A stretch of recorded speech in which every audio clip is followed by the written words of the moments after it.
ये जो बातें बनाते लो राम से भजन नहीं, भजन में मन नहीं लगता, ऐसा वैसा, ये आप भोगों में सुख मानकर, स्नेह संबंधियों में सुख मानकर ऐसा बोल रहे हो। आप में पूरी सामर्थ्य है भगवत प्राप्ति करने के लिए।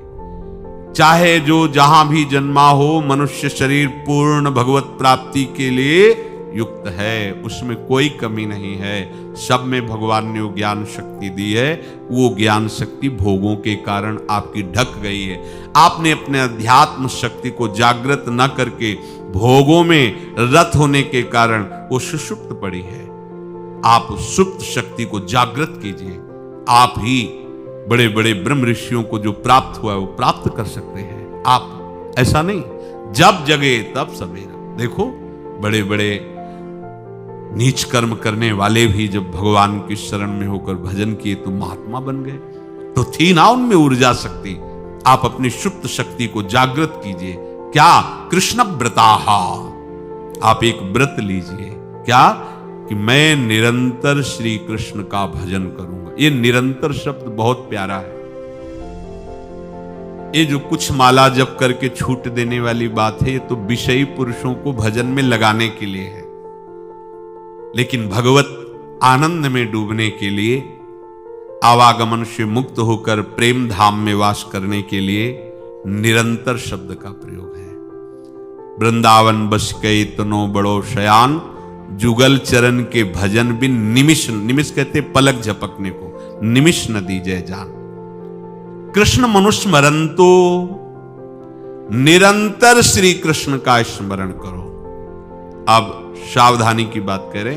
रात्रौच कृष्णम पुनरुत्थिताय, बहुत महिमाशाली बातें भीष्म जी वर्णन कर रहे हैं। रात में सोते समय बहुत सावधान हो जाना चाहिए उपासक को। वैसे तो हर समय सावधान, पर सोते समय ऐसे सावधान होना चाहिए जैसे मृत्यु के समय योगी जन अपने सारे इंद्रियों को समेट लेते हैं और अपने स्वरूप में, अपने प्रीतम के स्वरूप में लगा देते हैं। तुम रोज शयन के समय ऐसा अनुभव करो, मैं नींद में जा रहा हूं या मृत्यु में जा रहा हूं, इसमें कोई फर्क नहीं पड़ता। पता नहीं आंख खुले कि ना खुले। कितने ऐसे हैं कि सोते ही रह गए। आप अब बेहोशी की हालत में जा रहे हैं, नींद में जा रहे हैं, तो एक समय रखो कि आप अपनी शैया पर इतने समय ही जाएंगे। एक नियत समय रखो। हमने देखा है साधुकों का एक समय होता है कि 10 बजे हमें लेट जाना है, सोना नहीं, लेट जाना है, और लेटे हुए भगवत चिंतन करना। अब जब सो गए तो सो गए, नहीं सो गए तो उसमें हमें टेंशन नहीं लेना कि अभी नींद नहीं आई, 10:30 बज गए, 11 बज गए, ये नहीं। आंख मूंदी, मंत्राकार वृत्ति, तो बिना नींद की गोली के सो जाओगे। यह है ऐसा। भजन में मन लगाओ, सो जाओगे। जिनको नींद ना आती हो उनके लिए सही दवा है, आप नींद का चिंतन न करके प्रभु का चिंतन करने लगो। देख लेना आप कब सो गए पता नहीं चले। और अगर सौभाग्य से नींद ना आई तो नींद में जो इंद्रियों को पुष्टता मिलती है वो होता है संसार का विस्मरण। नींद में खास बात क्या होती है कि संसार का चिंतन छूट जाता है, फिर वो मस्त हो जाता है।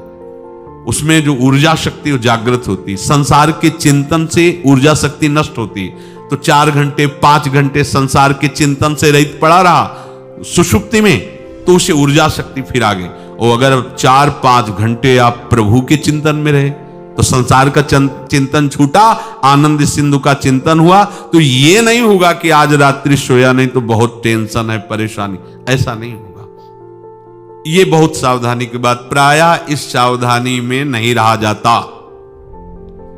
बचपन से सदगुरुदेव भगवान ने यही शिक्षा दी थी। गुरु कृपा से ऐसे उपदेश मिले थे।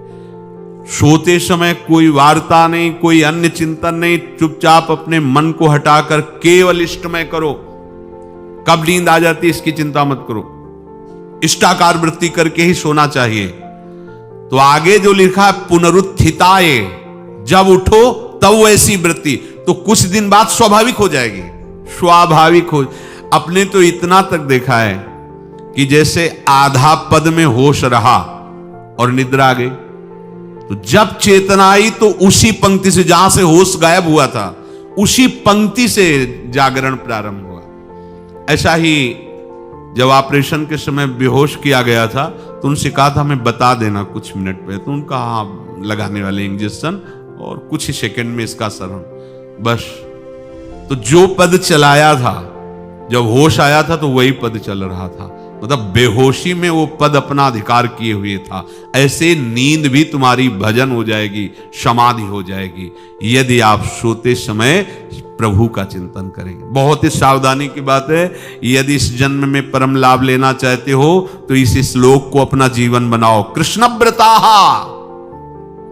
हमारा जीवन का एक ही व्रत है कि हम अपने प्रीतम का भजन नहीं छोड़ेंगे, अखंड भजन।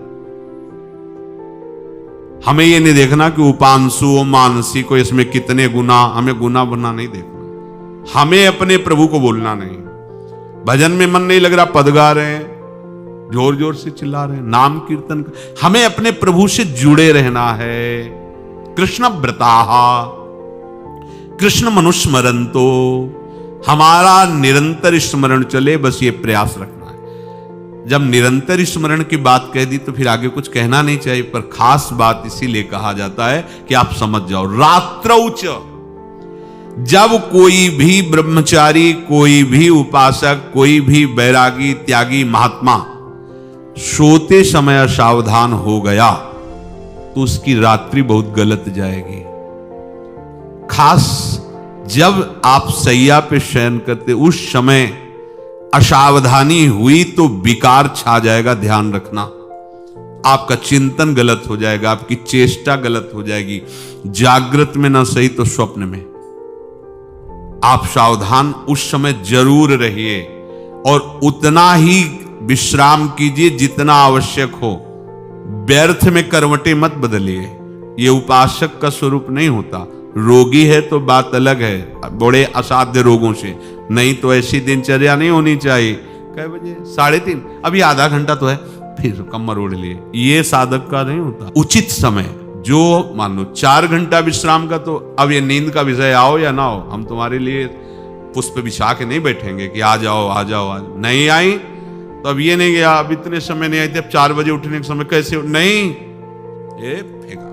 उसमें विचार नहीं किए, पहले फेंको और सैया से नीचे उतरो, भूमि को प्रणाम करो, आगे बात नहीं। वो फिर आपको ऐसा होता है 10 मिनट में तो कोई बात नहीं, 10 वो पार कर देगा, घंटा दो। रात्रौ च कृष्णम पुनरुत्थिताय, ये नियम लीजिए। सोते समय आप बिल्कुल मृत्यु दशा की स्थिति लाइए, जैसे मरने वाला नहीं होता, सब जगह से मन हटाकर। और सच्ची है, पता नहीं आंख खुले कि ना खुले, ये बड़ा धोखे का जीवन है। ये ऐसे हजारों लोग सोए और सोते ही रह गए। हमको धोखे में नहीं रहना। सुबह जग जाएंगे तो फिर भजन करेंगे, लेकिन हम बिल्कुल तैयारी में। तो जब ये था कि किडनी कभी भी फेल हो सकती, तो हमें ज्ञान तो था नहीं ऐसा उस समय, तो हम रात्रि में जब शयन का सो, तो कपड़े कौन थे, कोई पैंट शर्ट थोड़ी था, सब हटा चला, ऐसे रज लगाई, राधा वल्लभ जी को ऐसे बांधा, चरणामृत लिया, पूरी तैयारी में, क्योंकि पास कोई था नहीं। तो ये होता था कब मर जाए, कैसे बताएं कितना सुख, एकदम युगल चरणारविंद में तदाकार होते ऐसे। वो इसीलिए कहते हैं कि प्रतिकूलता और अव्यवस्था और दुख ये भगवत प्राप्ति का प्रधान साधन है। अव्यवस्था, प्रतिकूलता और दुख, ये अभ्यास उसी से।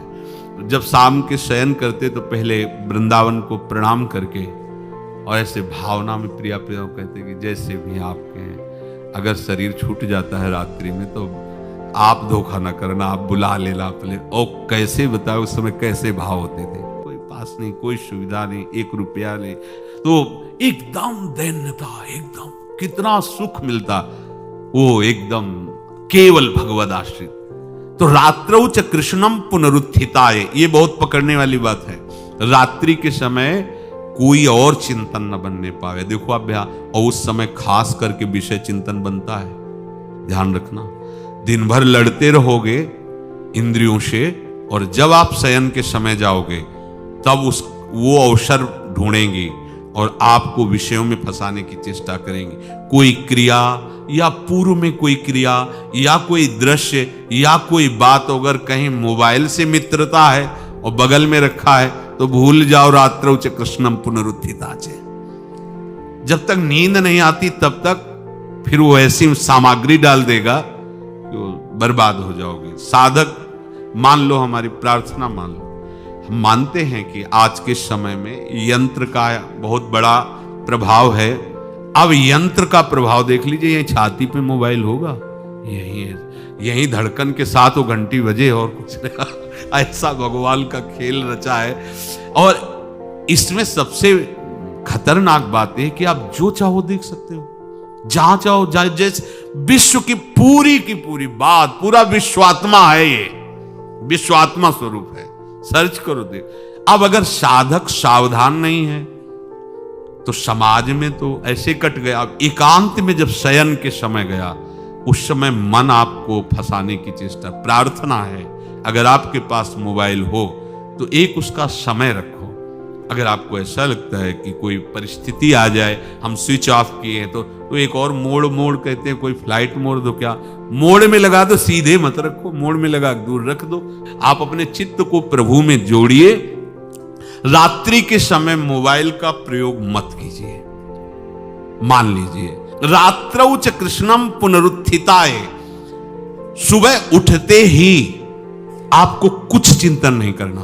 सबसे पहले उठते ही, यदि आपके अभ्यास में आ गया तो ऐसा ही होगा, नहीं तो आपको पहले सदगुरुदेव भगवान का प्रणाम नमस्कार और कुछ भक्तों का, और फिर नाम जप। भले 5 मिनट ही करो, अपने आराध्य देव का सुमिरन, फिर अपनी दिनचर्या करो। ते कृष्ण देहा प्रवशन्ति कृष्ण माज्यम यथा मंत्र हुतम हुताशे। वो ऐसे श्री कृष्ण रूप होकर श्री कृष्ण में हो जाते हैं जैसे मंत्र पढ़कर हवन किया हुआ घी अग्निमय हो जाता है। ऐसे ही यदि आप निरंतर प्रभु के चरणारविंद का आश्रय लेकर उनका भजन करोगे और रात को पवित्र रखो, दिन तो समाज में कटेगा। आपका एकांत पवित्र होना चाहिए, जरूर इस बात पर ध्यान दीजिए। आपका एकांत पवित्र होना चाहिए। एकांत में मन अधकचरे साधकों पर शासन करके उनको भ्रष्ट करने की पूरी ताकत लगाता है।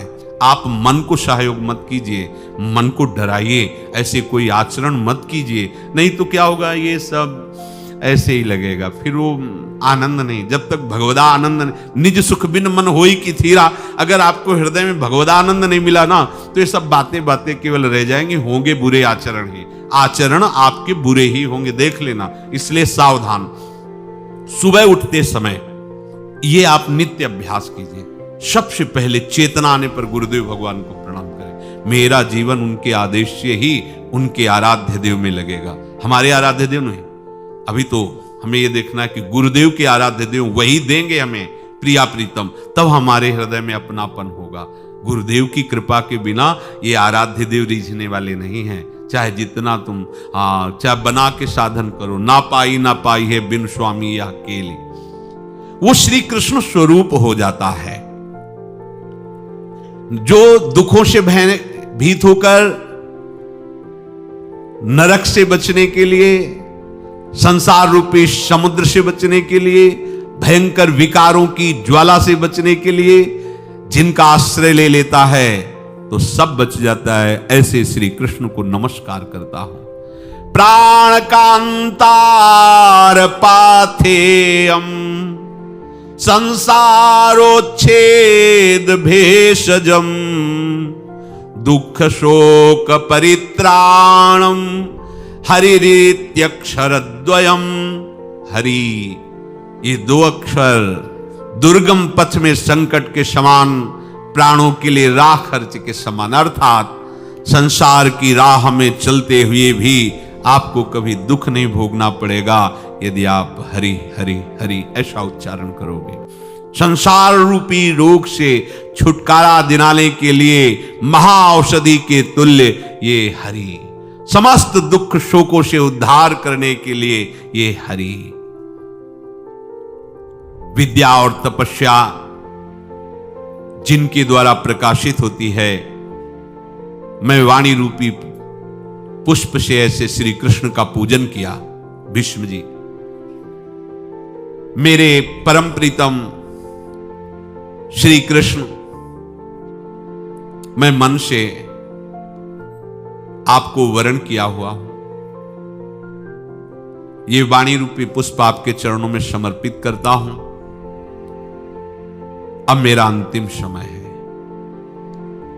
मेरी बुद्धि अब तक कुंवारी रही है, किसी का वरण नहीं किया, अब इसे स्वीकार कर लो। भीष्म जी अपनी बुद्धि रूपी कुंवारी को श्री कृष्ण रूपी वर के चरणों में समर्पित करते हैं और जोर से उच्चारण किया, नमः श्री कृष्णाय। वाणी बंद, प्राण छोड़। ये महाभागवत की अंतिम गति। बड़े बड़े योगी पुरुष जिनका यत्न करके अंतिम समय स्मरण करना चाहते हैं, समस्त महात्माओं ने देखा, उन श्री कृष्ण को देखते देखते भीष्म जी ने अपने जीवन का परम फल प्राप्त किया, अर्थात उनको देखते देखते प्राण छूट गए।